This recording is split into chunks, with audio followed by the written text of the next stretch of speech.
Hello very good morning. जैसा कि आज हम लोग जो डिस्कस करने जा रहे हैं, ये भी जो 67 जो बीपीएससी हुआ है और 67 बीपीएससी में खासतौर पे बात करूँ तो पॉलिटी और इकोनॉमिक्स का जो क्वेश्चंस है, सारे क्वेश्चंस का हम आपको एनालिसिस दे रहे हैं। छोटी छोटी वीडियो में हम सारे आपको एनालिसिस दूंगा जिससे कि आराम से आप सॉल्व कर सके। जैसा कि आप देख सकते हैं, क्वेश्चन नंबर यदि देखा जाए, समय ज़्यादा नहीं लेंगे, डायरेक्ट डिस्कशन की ओर आएंगे। डिस्कशन ही आपके लिए ज़्यादा इंपॉर्टेंट होगा। क्वेश्चन आप देखेंगे 101 को हम बात करते हैं, ठीक है। तो क्वेश्चन 101 है। आई थिंक ये सेट जो है आपका बीपीएससी का जो सेट हमारे पास है, सेट ये है, इससे हम डिस्कस दे रहा हूं। तो क्वेश्चन नंबर 1, एक नंबर क्वेश्चन को यदि देखें तो क्वेश्चन नंबर में 1 में आप देख सकते हैं, काका निम्नलिखित में से क्या संविधान की 11वीं अनुसूची में शामिल नहीं है। बात कर रहा है, हमारा एग्जाम में क्वेश्चन पूछ रहा है हमारा जो शेड्यूल है, ठीक है।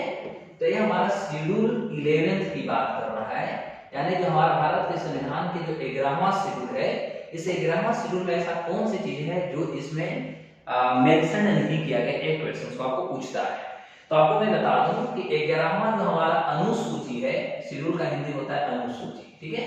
तो हमारा भारत के संविधान के 11वें जो अनुसूची है, इसमें अनुसूची में लगभग टोटल 29 विषय को इसमें लाया गया है। ध्यान दीजिएगा, टोटल इसमें 29 सब्जेक्ट को इसमें लाया गया है, मतलब मेंशन किया गया है।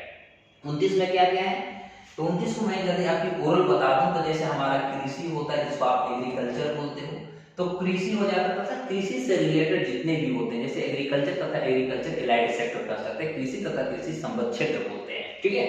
दूसरी आप कर सकते हैं लैंड, यानी जो हमारा भूमि से रिलेटेड होता है, भूमि और भूमि से रिलेटेड जो रिफॉर्म्स हमारे देश में होते हैं, मतलब हम कह सकते हैं सुधारात्मक जो कार्य होते हैं, इसको भी इसमें इन्वॉल्व किया जा चुका है। उसके बाद जो हमारा एनिमल हस्बेंड्री होता है, एनिमल हस्बेंड्री, एनिमल हस्बेंड्री भी इसी पार्ट में आती है। जैसे डेयरी प्रोजेक्ट हमारा होता है, जैसे आपका पोल्ट्री फार्म होती है ना, तो ये सारी चीज इसमें आते हैं। जैसे हमारे पास एक माइनर इरिगेशन होता है, यानी छोटी छोटी जो हमारा कर सकते हैं इरिगेशन, मतलब संचित जो कार्य प्रणाली होती है। तो आप इरिगेशन, जो छोटे छोटे जो इरिगेशन का पार्ट होते हैं, सिटी क्षेत्र जो होते हैं, उसको भी आप इसमें इन्वॉल्व कर लीजिएगा। फाइनली आप इसमें कर सकते हैं, इसके अलावा भी होता है, जैसे हमारा वाटर मैनेजमेंट होता है, ठीक है। तो वाटर मैनेजमेंट भी हमारा इसी का पार्ट है। उसके बाद आप कर सकते हैं कि हमारे पास वाटर शेड डेवलपमेंट भारत सरकार लाती है, और कभी कभी आप सुनते होंगे कि राज्य सरकार भी लाती है। तो वाटर शेड जो हमारे पास डेवलपमेंट प्रोग्राम लाया जाता है, इसको भी इसी में इंक्लूड किया गया, इसी में जोड़ा गया है। स्मॉल स्केल ला सकते हैं, इसमें फिशरीज यानी मछली पालन आप कर सकते हैं। इसमें हमारा सोशल जो फॉरेस्ट्री होता है, ये सोशल फॉरेस्ट्री भी हमारा इसी में आ जाएगा। सोशल फॉरेस्ट्री मतलब सामाजिक आप वानिकी कर सकते हैं हिंदी में, ठीक है। उसके बाद हमारा फार्म फॉरेस्ट्री होता है। फार्म फॉरेस्ट मतलब जो कृषि से रिलेटेड जो हमारे पास होते हैं, ये मतलब ओवरऑल हम कह सकते हैं, लगभग हम इसमें जो बात कर रहे हैं लगभग प्राइमरी क्षेत्र में जो आते हैं, प्राइमरी सेक्टर की बात हम इसमें लगभग करने जा रहे हैं, ठीक है। स्मॉल स्केल इंडस्ट्रीज हमारे इसमें आ जाएंगे, छोटे छोटे जो उद्योग होते हैं, तो स्मॉल इंडस्ट्रीज हमारे पास जो है ये इसी में इन्वॉल्व करा लिया जाएगा। फिर हमारा रूरल जो होता है, यानी ग्रामीण जो हाउसिंग होता है, तो रूरल हाउसिंग को भी आप इसी में लाएंगे, यानी ग्रामीण आवास हिंदी में हम लोग बोलते हैं, ग्रामीण आवास नहीं बोलते हैं, ठीक है। उसके बाद फ्यूल एंड फ्यूडर, फ्यूल मतलब ईंधन, फ्यूल एंड फोडर, फोडर का मतलब होता है चारा। तो जो हमारा ईंधन होता है या हमारा चारा होता है, इसी के श्रेणी में आ जाएंगे। उसके अलावा हम कर सकते हैं जो हमारा रूरल ग्रामीण क्षेत्र में जो इलेक्ट्रिफिकेशन होता है, इलेक्ट्रिफिकेशन का मतलब होता है आप कह सकते हैं कि जो बिजलीकरण की जाती है, तो ग्रामीण तरीके से जो बिजलीकरण किया जाता है इसी का पार्ट हो जाता है। उसके बाद जो हमारे पास रोडवेज होते हैं, जिसको आप सड़क कर सकते हैं, आप एजुकेशन कर सकते हैं, शिक्षा कर सकते हैं, तो इसी के श्रेणी में आ जाएगा। उसके बाद हमारे पास जो टेक्निकल जो हम ट्रेनिंग कोर्स कराते हैं, ठीक है, तो टेक्निकल ट्रेनिंग कोर्स भी हमारा इसी के पार्ट में आ जाएंगे। उसके बाद हमारे पास जो फॉर्मल एजुकेशन होता है, फॉर्मल एजुकेशन की मैं बात कर रहा हूँ, तो फॉर्मल एजुकेशन इसकी पार्ट होता है। पीडीएस जो होता है, पीडीएस का मतलब होता है पब्लिक डिस्ट्रीब्यूशन सिस्टम, ठीक है, यानी हिंदी में आप कह सकते हैं इसको सार्वजनिक वितरण प्रणाली। तो ये पीडीएस भी इसके अंतर्गत आ जाती है। आपका एडल्ट और नॉन फॉर्मल एजुकेशन सिस्टम डाल सकते हैं, फॉर्मल में आप एडल्ट एजुकेशन को भी आप डाल सकते हैं, इज इट ओके। और जैसे वोकेशनल हमारे पास एजुकेशन होते हैं, वोकेशनल एजुकेशन को आप इसमें लाइएगा। उसके अब आगे आप कर सकते हैं जैसे खादी और विलेज जो भारत सरकार ने स्टार्ट की केवीआईसी की आपने सुना होगा, तो जो केवीआईसी होता है ना, यानी खादी और विलेज इंडस्ट्रीज से रिलेटेड जो पार्ट होते हैं इसमें आ जाएंगे। कोटेज इंडस्ट्रीज जो हमारे पास होता है, कोटेज इंडस्ट्रीज को आप इसमें लेके आ जाइएगा। सेफ वाटर है, और सेफ वाटर में सेफ ड्रिंकिंग वाटर की हम बात करेंगे, ओके। और माइनर फॉरेस्ट्रीज में आ ही जाएंगे। फिर मेंटेनिंग ऑफ जो हमारा कम्युनिटी होता है, यानी कह सकते हैं हिंदी में उसको सामुदायिक कर सकते हैं, तो जो सामुदायिक कार्य प्रणाली होती है, कम्युनिटी जो कार्य प्रणाली होती है, वो भी इसी का पार्ट हो जाएगा। आप कह सकते हैं कि वेलफेयर ऑफ जो वीकर सेक्शन जो होते हैं, यानी जो कह सकते हैं कमजोर वर्ग होते हैं, तो कमजोर वर्ग के लिए भी चर्चा जो की गई है, यह हमारा शेड्यूल 11 में भी इसके लिए चर्चा किया जा चुका है। और साथ ही साथ हमारा लास्ट होता है सामाजिक यानी कह सकते हैं सोशल वेलफेयर, तो सामाजिक जो प्रसंग होते हैं ये भी हमारे इसके पार्ट हो जाते हैं। तो ओवरऑल हम कह सकते हैं कि भारत के यदि हम संविधान की बात करते हैं, वो हम बात कर रहे हैं 11वें शेड्यूल की बात करते हैं, तो इसमें टोटल 29 जो है सब्जेक्ट, 29 सब्जेक्ट को इसमें इंक्लूड किया जा चुका है। अब ओवरऑल यदि हम बात करें तो सारे में एक हमारे पास ऑप्शन है पुस्तकालय, तो लाइब्रेरी एजुकेशन से रिलेट करता है। फिर हमारा ईंधन और चारा, तो भी हमने जस्ट बात किया, ईंधन यानी फ्यूल और फोडर की भी हम बात किया, तो ये भी आ चुका है। लाइब्रेरी हमारा एजुकेशन से रिलेटेड है, ये भी आ चुका है। उसके बाद तकनीकी प्रशिक्षण, अभी हम जस्ट आपको बताया है टेक्निकल ट्रेनिंग की बात किया, तो ये भी आ चुका है। इसमें पूरे में देखा जाए तो ग्रामीण खेल का ऑप्शन आया है। ग्रामीण खेल यानी हम कह सकते हैं इसका रूरल जो हमारा स्पोर्ट्स होता है, ठीक है, तो जो ग्रामीण खेल है ये हमारा इसके श्रेणी में नहीं आएंगे। तो ओवरऑल यदि हम बात करते हैं तो हमारा 101 क्वेश्चन में जो आता है कि इनमें से क्या संविधान की 11वीं अनुसूची में शामिल नहीं है, तो इसका हिंदी में ऑप्शन देखिएगा सी, यानी ग्रामीण जो खेल होगा ग्रामीण खेल, इसका आंसर नहीं होगा। यानी आपका आंसर इसका सी में यदि सेट ए में देखा जाए तो इसका आंसर जो हो जाएगा, इसका आंसर सी हो जाएगा, ग्रामीण खेल। यहाँ तक क्लियर हो गया होगा। दूसरी क्वेश्चन पे हम बात करेंगे। दूसरा क्वेश्चन हमारा है 102 यानी 102 पे हम बात करेंगे। अब हमारा 102 क्या करता है? 102 में कहता है संविधान के अनुच्छेद 113 के अनुसार वार्षिक बजट में कितने अनुदान की मांग संसद में पेश की जाती है। देखिए एक्चुअली क्या है कि यदि हम बात करें बजट की, तो बजट तो भारत के संविधान में कहीं यूज हुआ नहीं है। अब ओवरऑल यदि देखा जाए तो इस आधार पे हम कह सकते हैं कि भारत के संविधान में 110 आर्टिकल 110 जो होता है आपका मनी बिल की बात करता है। मनी बिल का मतलब क्या होता है? धन विधेयक आप कह सकते हैं। 112, ठीक है, तो 112 की बात करते हैं तो इसमें हम पढ़ते हैं एनुअल फाइनेंशियल बजट या एनुअल फाइनेंशियल स्टेटमेंट आप बोलते हैं, जिसको आप बजट दूसरे शब्द में बोलते हैं, ये होता है। 116 की बात करते हैं तो 116 में हमारा जो होता है 160 में वोट ऑन अकाउंट की बात करता है, वोट ऑन अकाउंट की बात करता है। 117 की यदि हम बात करते हैं तो यहाँ पर हमारा फाइनेंशियल बिल की बात करता है, ओके।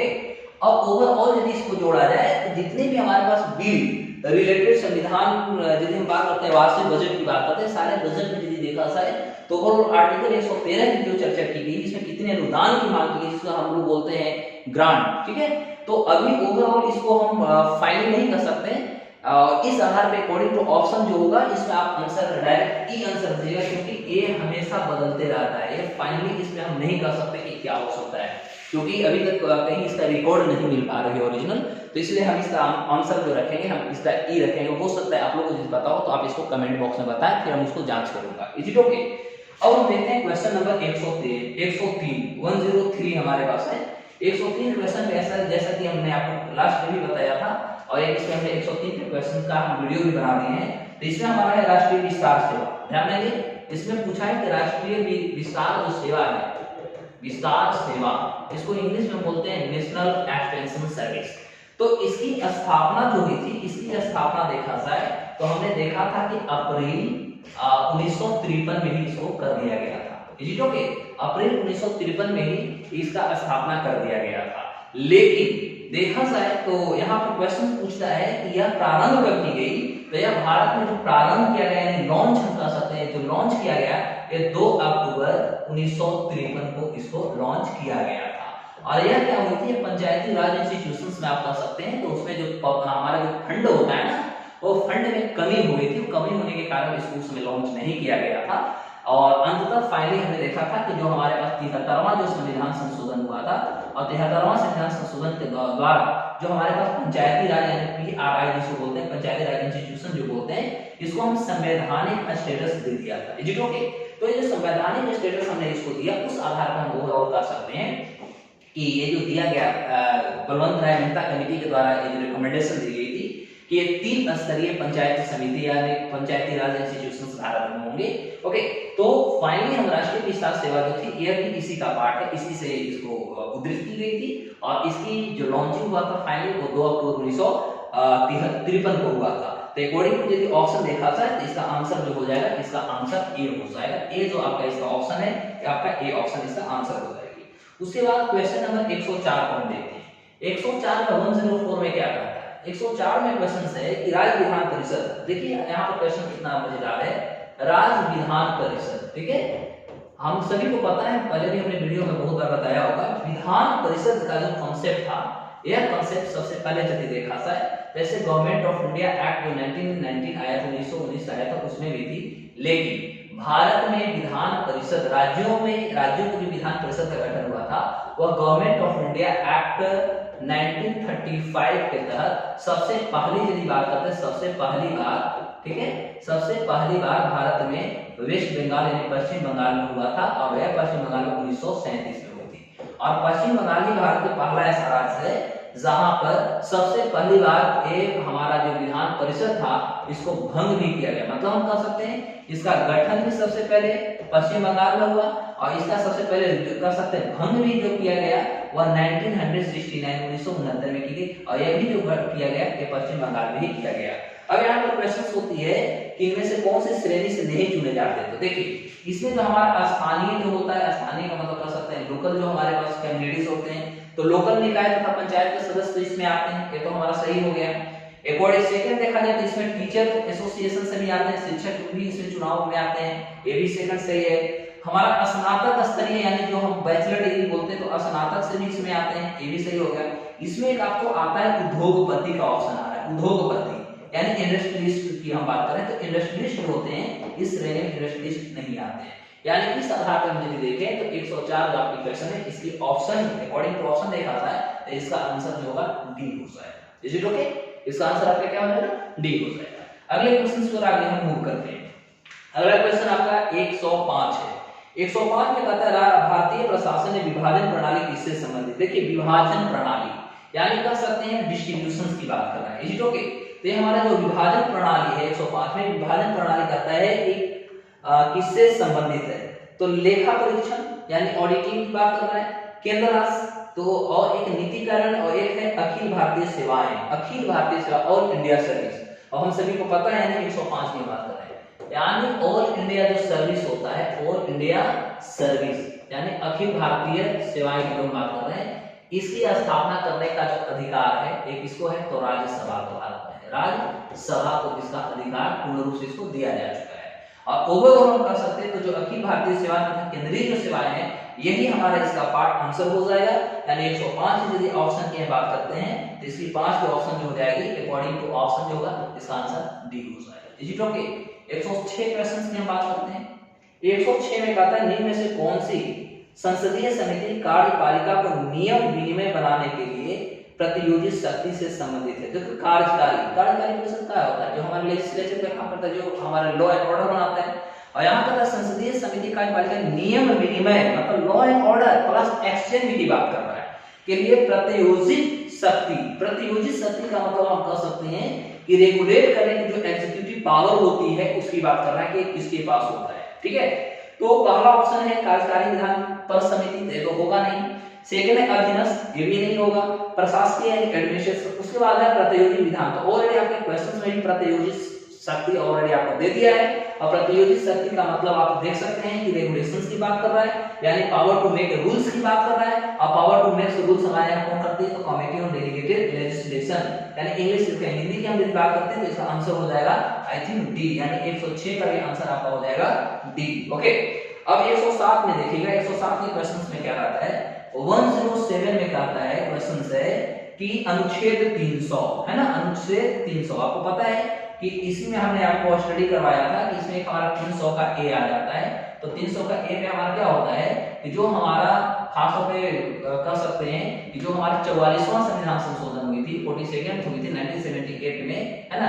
इसके तहत आपने क्या देखा कि जो हमारा संपत्ति का अधिकार था, संपत्ति का अधिकार जो आर्टिकल 31 में थी, अनुच्छेद 31 में थी, इसको यहाँ से ट्रांसफर कर दी गई और ट्रांसफर कर करके इसको ले आया गया 300 का ए में, और यहाँ पर इसको कानूनी अधिकार या कानूनी अधिकार जिन्हें आप बोल सकते हैं, लीगल राइट्स, ठीक है, इसको कानूनी अधिकार बना दिया जा चुका है। ओके, तो अब हमारे पास जो फंडामेंटल राइट्स की हम बात करते हैं, तो फंडामेंटल राइट्स की संख्या पहले हमारे पास 7 था, अब 1 घट गई है, तो अब हमारे पास 6 बच चुका है। हमारा क्वेश्चन है 300 का, ठीक है। तो कहता है कि 300 किससे संबंधित है? सरकारी ठेके, महान्यायवादी, व्यापार तथा वाणिज्य पर प्रतिबंध। देखिए इसका आंसर जो है 300 के तहत जो होती है खासतौर पर मुकदमा समझते हैं केस, तो इसके अंतर्गत हमारा क्या होता है, केस हम रजिस्टर्ड करते हैं, ठीक है। तो केस रजिस्टर्ड जो होती है यह आर्टिकल 300 का तहत किया जाता है संविधान के अनुच्छेद में यदि देखा जाए, तो इसमें होगा कि आप मुकदमा कर सकते हैं, तथा मुकदमा का जो प्रोसीडिंग्स होता है, प्रोसीडिंग मतलब आपका शब्द जो कार्यवाही होता है, तो वो जो होते हैं वो आर्टिकल 300 के अंदर आ जाएंगे। तो 107 के बाद क्वेश्चन देखते हैं 108। 108 में कहता है भारत में न्यायिक प्रणाली किस पर आधारित है? न्यायिक प्रणाली, तो न्यायिक का मतलब क्या होता है? जस्टिस की हम बात करते हैं, है ना, जुडिशियरी की बात करते हैं। तो पहला है संविधान, दूसरा है, यानी क्वेश्चन नंबर 108 को देखा जाए तो पहला क्वेश्चन हमारा है संविधान, कॉन्स्टिट्यूशन। तो हम सभी जानते हैं constitution is supreme in India, Bharat में हमारा संविधान सर्वोपरि है, उससे बाहर कुछ भी नहीं है। इसमें थोड़ा सा मैं हिंदी इंग्लिश दोनों देखूंगा, इंग्लिश देखूंगा तो मुझे जल्दी क्लियर हो जाएगा, ठीक है। तो क्वेश्चन नंबर 8 में कहता है judicial process in India is based on. चलिए, तो जैसा कि हमें पता है कि भारत में जो जुडिशियल प्रोसीजर है ये किस पे एस्टैब्लिश है? तो एस्टैब्लिश बाय लॉ, यानी हमारे यहाँ कानून के तहत खास तौर पे इसकी स्थापना किया गया। तो देख सकते हैं इसमें कहीं कानून है कि नहीं। तो पहला में तो संविधान है, सेकंड है नियमित कानून की उचित प्रक्रिया, नियमित कानून की उचित प्रक्रिया, यानी इसकी हिंदी है, इसकी इंग्लिश देखा जाए तो due process of routine law. ऐसा तो होता नहीं, कारण कि हमारे ऑलरेडी जो प्रोसीजर चलती है वो प्रोसीजर चलती कैसे? तो प्रोसीजर जो भारत में चलती है वो प्रोसीजर चलती है हमारे यहाँ स्टैब्लिश, यानी प्रोसीजर इस्टेब्लिश बाय लॉ, यानी कानून के तहत इसकी स्थापना किया जाता है। तो इस आधार पर हम यदि इसका ऑप्शन की देखें तो क्वेश्चन नंबर 8 का जो होगा आंसर हमारा अकॉर्डिंग टू ऑप्शन डी हो जाएगा। ऑप्शन इसका डी हो जाएगा। हिंदी में आएगा कानून द्वारा स्थापित प्रक्रिया, यानी प्रोसीजर इस्टेब्लिश्ड बाय, है ना, लॉ, यानी कानून के द्वारा जिसको स्थापना किया जाएगा वो इसमें आ जाएगा। आर्टिकल 109 में यदि देखा था तो सॉरी क्वेश्चन 109 में देखा जाए किस राज्य में पहला लोकायुक्त स्थापित हुआ था? यानी लोकायुक्त, है ना, क्वेश्चन है लोकायुक्ता। और जैसा कि हम सभी को पता है कि लोकायुक्त ये सारे हमारे क्या है? ये सारे हमारे नॉन कॉन्स्टिट्यूशनल बॉडी यानी गैर संवैधानिक निकाय, सारे हमारे बॉडीज हैं। ओके, अब क्वेश्चन होता है कि इसमें सबसे पहले कहां पर स्थापित हुआ है? एक क्वेश्चन पूछा भारत के राज्यों में, पहला ओडिशा है, केरल है, महाराष्ट्र। देखिए महाराष्ट्र जो है आपका ऑप्शन, इसका आंसर महाराष्ट्र ही हो जाएगा। क्यों? ये पहले भी हम लोग डिस्कस क्लास में भी होंगे, ठीक है। तो महाराष्ट्र जो था लोकायुक्ता जो था, मैं फिर से लिखता हूं लोकायुक्ता। ओके, लोकायुक्ता एक्ट यहाँ पर एक आया था और यह एक्ट 1971 में 1971 में आया था। और इसी के तहत हम कह सकते हैं कि महाराष्ट्र में सबसे पहले लोकायुक्ता की स्थापना किया था, लोकायुक्ता एक्ट 1971 के तहत। तो इसका आंसर जो हो जाएगा महाराष्ट्र हो जाएगा। अकॉर्डिंग टू ऑप्शन यदि हम बात करते हैं इसका आंसर सी हो जाएगा। ओके, अब देखिए 110 क्वेश्चन नंबर 110 की क्या बात कर रही है? 110 में क्या कहता है? 110 में कहता है एएस आनंद 1990 के दशक के अंत में किस पद पर कार्यरत थे? तो आई थिंक देखा जाए तो एक आईएएस ऑफिसर थे, ठीक है। और उस समय 1990 में जो मुझे गैजेट में मिला, मैंने जो इसे जांच पढ़ा तो उस समय सीएसडी के पद पे थे, यानी कैग, जिसको हम लोग हिंदी में बोलते हैं नियंत्रक तथा महालेखा परीक्षक, ठीक है। तो उस आधार पे अकॉर्डिंग टू ऑप्शन जो जाएगा इसका आंसर ए हो जाएगा। तो हम अभी 110 तक किए, इसमें नॉर्मली पॉलिटी से रिलेटेड क्वेश्चन थे।